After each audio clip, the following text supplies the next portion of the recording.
जय माई की। तंत्र के श्रेष्ठतम ग्रंथों में कहा गया है, न गुरुः सदृशो दाता, न देवः शंकरोपमः, न कौलात् परमो योगी, न विद्या त्रिपुरा परा। अर्थात गुरु के समान कोई देने वाला नहीं है। जितना सदगुरु भगवान के श्री चरणों से प्राप्त होता है उतना संसार में कोई दे नहीं सकता। इसलिए न गुरु सदृशो दाता, उनके समान कोई देने वाला नहीं, और भगवान शंकर के समान कोई देवता नहीं है। भगवान शंकर जैसा कोई भी देव नजर नहीं आता। न कौलात् परमो योगी, अर्थात जो कौलाचारी हैं उनके समान कोई योगी नहीं है। जो विशुद्ध कौल हैं उनके लिए तो ये कहा जाता है कि वो जो भी कर्म करते हैं वह सब योग हो जाता है, अर्थात वे ही परम योगी है। न विद्या त्रिपुरा समा, और अंत में कहा गया है कि जो त्रिपुर सुंदरी है उसके समान कोई परा विद्या नहीं है। इसलिए आज की चर्चा का प्रारंभ भगवती बाला त्रिपुर सुंदरी से ही करते हैं, और ये चर्चा उन्हीं के ऐसे दिव्य स्वरूप और गुणों और साधना पर आधारित है जिसको करने से कोई भी कैसा भी दरिद्र हो वो माला माल हो जाता है। राजसी ठाट बाट में साधक जीवन जीता है और मरणोपरांत उसको मुक्ति प्राप्त क्या होगी, वह तो जीवन जीते हुए मुक्त हो जाता है। तो ये जो बाला त्रिपुर सुंदरी हैं, ये कौन है और कैसी दिखती हैं, यह भी सबसे पहले समझ लेना जरूरी है। तो बाला त्रिपुर सुंदरी जो हैं वो भगवती ललिता त्रिपुर सुंदरी, जिन्हें षोडशी कहा जाता है, महात्रिपुर सुंदरी कहा जाता है, उनकी 8 से 9 वर्ष की एक पुत्री के रूप में। इनका स्वरूप बड़ा ही विलक्षण है। यह 8-9 वर्ष के लगभग इनकी आयु है। इनका जो वर्ण रंग है वह जैसे सूर्य उदय होता है और सूर्य की जो लालिमा होती है उसकी तरह इनकी वर्ण है, इनकी लालिमा है। एक हाथ में यह अक्ष मालिका, मालिका जो जप करने की मालिका है उसको ग्रहण करती हैं। एक हाथ में यह ग्रंथ को धारण करती हैं। अब यह जो अक्ष मालिका है और ग्रंथ है, यहाँ साधकों को यह समझ लेना चाहिए कि जप और स्वाध्याय अर्थात ज्ञान, जप और ज्ञान ही दो ऐसे श्रेष्ठतम मार्ग हैं जिनसे जितना चाहो उतना असीमित बल पराक्रम प्राप्त किया जा सकता है। देवता हो या असुर, कोई भी हो, उन्होंने इन दो ही मार्गों से असीमित बल और पराक्रम प्राप्त किया। एक तो जप किया, साधना किया, तप किया, और दूसरा ज्ञान और स्वाध्याय ये प्राप्त किया। तो इससे असीमित बल और पराक्रम प्राप्त किया जा सकता है। यही दो ऐसे मार्ग हैं जिनके माध्यम से कितने भी बली हो सकते हैं। अब आगे की जो बात आती है वह बात ये है कि इनके जो दो और हस्त हैं, उस एक हस्त में यह वर मुद्रा धारण करती हैं और एक हाथ में भगवती अभय मुद्रा धारण करती हैं। वर और अभय मुद्रा ये भगवती धारण करती हैं। तो अभय मुद्रा का अर्थ होता है ये भक्तों को भय से रहित कर देती हैं, अभय देने वाली। और वर मुद्रा का अर्थ होता है कि इनके भक्त साधक जो भी हों वो जिस प्रकार की इच्छा रखते हैं भगवती उन्हें वह वर के रूप में प्रदान कर देती है। भगवती यह चाहती भी हैं, यह 8 से 9 वर्ष की इनकी अवस्था है, यह खेलने की अवस्था होती है। तो भगवती अपने साधकों के साथ ये खेल भी खेलती हैं। वे यह चाहती भी हैं कि साधक को सब कुछ वर के रूप में दे दिया जाए, बस वो हमें न मांगे, माई को प्राप्त न करे, भगवती को ही न मांग ले, और उसे जो चाहो वो दे दो। तो ऐसे वर देने में यह भगवती निपुण है। ऐसा कौतूहल ये खेल ये भगवती करती रहती। तो यह इस प्रकार की देवी है और इनका यह स्वरूप हो गया। अब यह जो बाला शब्द है, इसका अर्थ क्या है, इसको भी समझ लेना बहुत जरूरी है। तो बाला शब्द का अर्थ होता है, जो शास्त्रों में बताया गया है, बलयति पुत्रान लोकान वा इति बाला। अर्थात जो बल प्रदान करती हैं, किनको बल प्रदान करती हैं? अपने सभी पुत्रों को। जितने भी मनुष्य हैं और जितने भी जीव हैं, वे सब भगवती के पुत्र ही तो हैं। सब जो कुछ है वह सब भगवती से ही उत्पन्न हुआ है, इसलिए सब उनके पुत्र हैं। तो वह अपने पुत्रों को बल प्रदान करती हैं। बल प्रदान करने वाली जो शक्ति है वो भगवती है। लोकान वा, लोक में संसार में जो भी कुछ है और जिसमें बल है, एनर्जी है, ऊर्जा है, वह सब भगवती के ही दिया हुआ है, भगवती का ही स्वरूप है। अब यह जो शक्ति है, जो बल है, वह बल किसका है? ज्ञान का बल है। और ज्ञान से क्या पैदा हुआ? विज्ञान पैदा हुआ। जब मनुष्य जाति ने ज्ञान प्राप्त किया तो उसने विज्ञान की संरचना की, और जब विज्ञान की उसने संरचना की तो आज देखिए ये पूरा जगत विज्ञानमय दिखाई देता है। यहाँ जो भी कुछ है, हम अंतरिक्ष में अगर भ्रमण कर पा रहे हैं तो वह भी विज्ञान की ही देन है। और अगर आप हमें सुन पा रहे हैं, देख पा रहे हैं, तो यह भी विज्ञान की ही देन है। तो ऐसा ज्ञान जिससे विज्ञान उत्पन्न हुआ है, यह सब कुछ भगवती का ही दिया हुआ है। बलयति पुत्रान लोकान वा इति बाला, यह बल को देने वाली है, इस तरह के बल को देने वाली। बाला स्त्री क्षीर भोजनम, ग्रंथों में कहा गया है कि जिस प्रकार से खीर को पान करने से, खीर को पीने से बल की प्राप्ति होती है शरीर में, उसी प्रकार से स्त्रियां जो हैं, वो बाला का स्वरूप हैं, वे सब पुरुषों को बलवती बनाती हैं। कैसे बनाती हैं? लोक व्यवहार में हम अगर देखेंगे तो हम देखते हैं कि माता पुत्र को स्तनपान कराती है, उसे बलवान बना देती है। वही स्त्री जब और बालक बड़ा होता है तो उसको ज्ञान ध्यान की ओर लगा देती है, तो वही स्त्री उसको और ज्यादा बलवान बना देती है। माता ही प्रथम गुरु होती है, वह सिखाती है सब कुछ, उसे बलवान बनाती है। फिर वही भगनी के रूप में, बहन के रूप में भी उसका सेवा शुश्रूषा करती है। फिर वही सखा के रूप में, मित्र के रूप में हो जाती है कभी, तो वही उसको अनेकों प्रकार की व्याधियों से बचाती है, अनेकों प्रकार की उचित सलाह देती है, जिससे वह आगे बढ़ता है। फिर वही स्त्री पत्नी बन जाती है, तो जब पत्नी बन जाती है तो अनेकों पातकों से बचाने लगती है, पातकों से बचाने वाली पत्नी होती है। हमारे एक परम प्रिय रहे हैं, उनका तो कहना हुआ करता था कि भग से जो मुक्त हो जाता है और भग जिसे मुक्त कर देती है वही भगवान होता है। अर्थात भग से मुक्त होने वाला भगवान हो जाता है।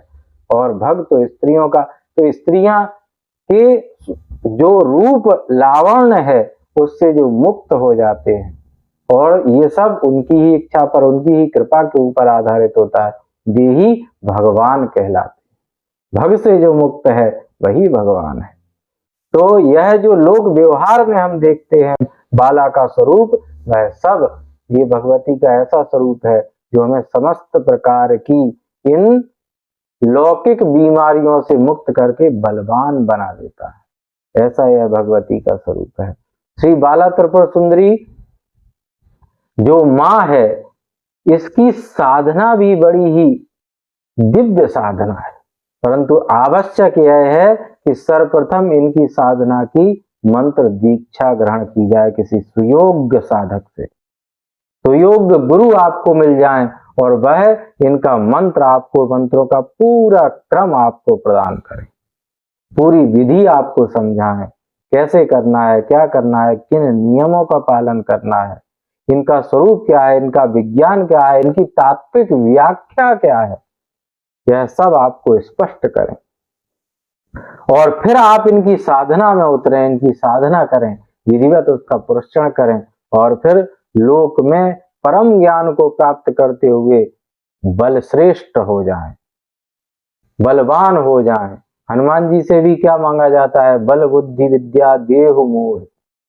बल पहले है, जब बल आता है तो बुद्धि भी आ जाती है, विद्या भी आ जाती है, इसलिए बल का होना बहुत ही अनिवार्य है।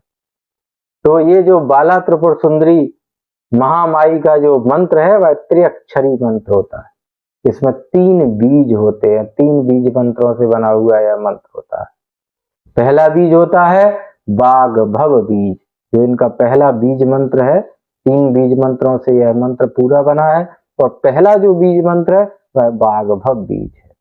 दूसरा जो बीज मंत्र है वह काम बीज है और तीसरा जो मंत्र है वह सौभाग्य बीज है। अब इन सब से होता क्या है?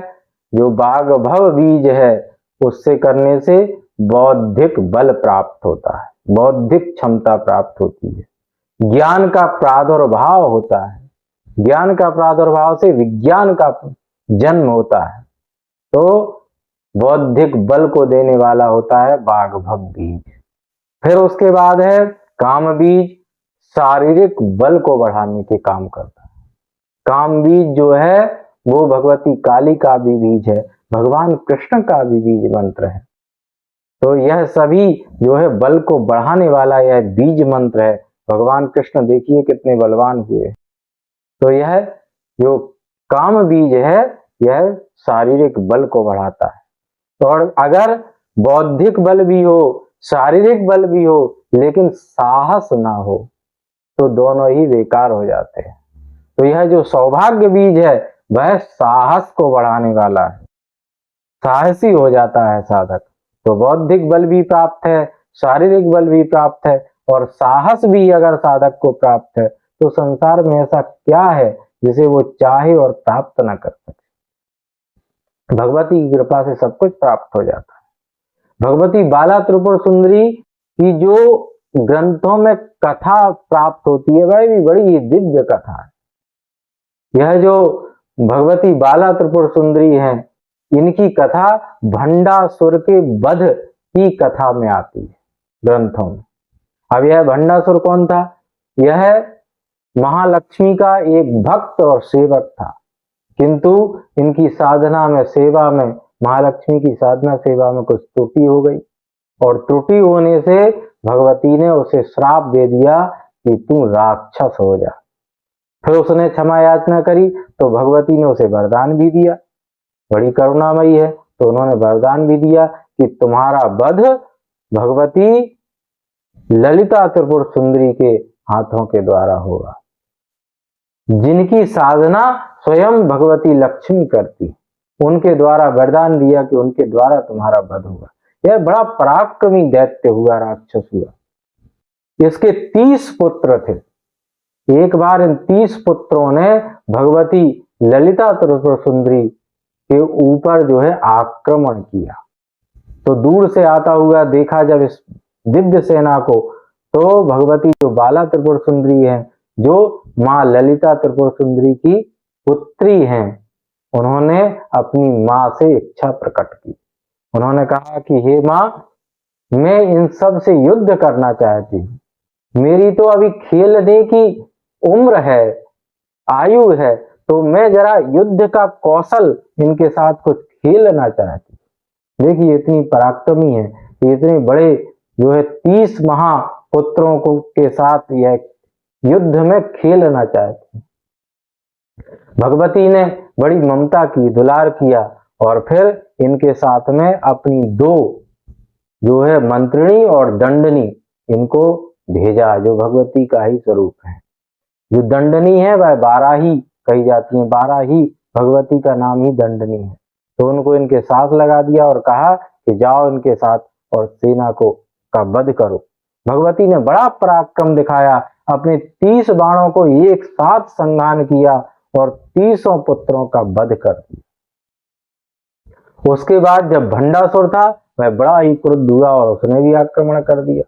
जब उसने आक्रमण किया तो ये भगवती बाला त्रिपुर सुंदरी जो 8 से 9 वर्ष की हैं, इन्होंने सोचा कि अगर माता से हम आज्ञा मांगेंगे तो माता नाराज हो जाएंगी और शायद जान ही ना दे, तो अपने आप ही उसकी ओर दौड़ पड़ी। और जब ये वहां दौड़ी तो जो उसका भंडासुर का छोटा भाई था, जो उसका नाम है विशुक्र, अब यह जो विशुक्र है इसने जो है आक्रमण कर दिया, तो भगवती ने उसका भी वध कर दिया। यहाँ यह बात समझ लेना आवश्यक है कि पुराणों में जो बात कही जाती है वो हमारे जीवन में भी नजर आती है। यह जो भंडासुर है यह मोह का प्रतीक है, और जहां मोह आता है वहां अनेकों प्रकार की और भी व्याधियां आ जाती हैं। मोह के साथ क्रोध भी बढ़ जाता है, काम भी बढ़ जाता है, लोभ भी बढ़ जाता है, और नाना प्रकार की लौकिक बीमारियां साधक को घेर लेती हैं। तो यह जो भंडासुर है मोह का प्रतीक है, और उसके 30 जो पुत्र हैं इसी प्रकार से काम, क्रोध, लोभ, मोह, मत्सर, अहंकार, इस सब का प्रतीक है। भगवती ने इनका वध कर दिया, तो आपके अंदर जो भगवती के रूप में शुद्ध ज्ञान बल है वह इन सबका को नष्ट कर देता है। यह जो विशुक्त है, यह विशुक्त जो इनका भंडासुर का छोटा भाई है, यह काम का प्रतीक है। विशुक्र काम का प्रतीक है, और काम के प्रतीक को भगवती ने एक ही बाण से धराशायी कर दिया। काम को धराशायी कर दिया, विशुक्र को धराशायी कर दिया। फिर यह जो भंडासुर है उसके समक्ष भगवती उपस्थित हो गई लड़ने के लिए। तो भंडासुर को अपनी याद आ गई कि माँ लक्ष्मी ने हमें क्या वरदान दिया था। उन्होंने कहा था कि भगवती के हाथों तुम्हारा वध होगा। तो उन्होंने भगवती का भंडासुर ने पूजन किया, वीरता पूर्वक पूजन किया। बड़ा ही विलक्षण पूजन का वर्णन आता है। भंडासुर ने एक वरुणास्त्र भगवती के चरणों में छोड़ा, तो वह वरुणास्त्र जब भगवती के को 2 तीरों के रूप में भगवती के चरणों के सम्मुख उपस्थित हुआ, तो उसमें से जल प्रवाहित होने लगा। उसने भगवती के चरणों को धोया। फिर उसने एक पुष्प बाण छोड़ा, उससे 2 पुष्प भगवती के सिर के ऊपर गिरने लगे, दिव्य पुष्प। इस तरह से भगवती का पूजन किया। तो भगवती ने को लगा कि जब यह हमारा पूजन कर रहा है, तो भगवती ने भी एक ऐसा बाण चढ़ाया जिसमें से 5 बाण हाथ की 5 उंगलियों के समान उसके मस्तक को छूते हुए निकल गए। भगवती ने भी आशीर्वाद दिया कि जाओ, तुम्हें इस दुष्ट देह से मुक्त हम करें। फिर भगवती का बड़ा ही घोर संग्राम हुआ उसके साथ। इतने में वहां पर मंत्रिणी और दंडनी, जिन्हें दंडनाथा कहा गया है, जो भगवती बाराही का स्वरूप है, भगवती बाराही ही दंडनाथा है, तो वह वहां उपस्थित हुई और उन्होंने इनको समझा बुझा करके कहा कि आप वापस जाइए, हम युद्ध करते हैं। तो सभी देवता जय जयकार करने लगे इनके युद्ध को देख करके। और भगवती ललिता त्रिपुर सुंदरी जो इनकी माता है, वह भी इनको बड़ा दुलार करने लगी। ऐसी पराक्रमी है ये भगवती बाला त्रिपुर सुंदरी। इसलिए जो ललिता त्रिपुर सुंदरी श्री विद्या की साधना करना चाहते हैं, उनको सर्वप्रथम पहले भगवती बाला त्रिपुर सुंदरी की साधना करना होती है। जब इनकी साधना करते हैं उसके बाद उन्हें फिर पंचदशी और षोडशी प्राप्त होती है, जो मंत्र है, तब वह मंत्र फिर तब दिया जाता है। भगवती बाला त्रिपुर सुंदरी राज राजेश्वरी है, अनंत ब्रह्मांड नायिका है, इसलिए यह सब कुछ साधक को दे देती है। राजसी ठाट बाट से साधक जीता है। इनका जो साधना करने वाला साधक है, राजसी ठाट बाट में उसका जीवन व्यतीत होता है, और अंत में मरने से पहले ही वह मुक्ति लाभ प्राप्त कर लेता है। तो दोनों ही कार्य उसके सिद्ध हो जाते हैं। श्री सुंदरी साधन तत्पराणाम भोगश्च मोक्षस्त करस्ते। भगवती का जो साधक है वह भोग्य वस्तुएं राशि ठाटबाट भी प्राप्त करता है और मोक्ष पर भी अपना अधिकार सिद्ध कर लेता है। तो ऐसी करुणामयी भगवती सबके ऊपर कृपा करें। जय माई की।